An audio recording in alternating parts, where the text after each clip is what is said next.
Micro tool, the in their world shift. Before interpreting behavior, perform a brief mental repositioning. If I stand inside their cultural logic for a moment, how does this behavior make perfect sense? This shift dismantles irritation, removes judgment, and transforms confusion into comprehension. The aim isn't to adopt their cultural frame, only to see the behavior as coherent within it. Once coherence appears, alignment follows naturally. Case: the unresponsive stakeholder. A German consultant felt increasingly frustrated with a Gulf region stakeholder who rarely answered emails. When he did respond, the answers were polite but vague. Nothing moved. Nothing advanced. It looked like avoidance.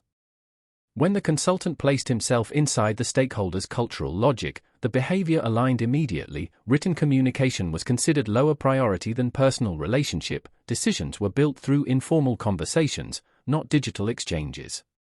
The consultant shifted his method: fewer emails, short calls, personal rapport before requests. Everything changed. The stakeholder became responsive overnight. Nothing was ever wrong. The logic had simply been different.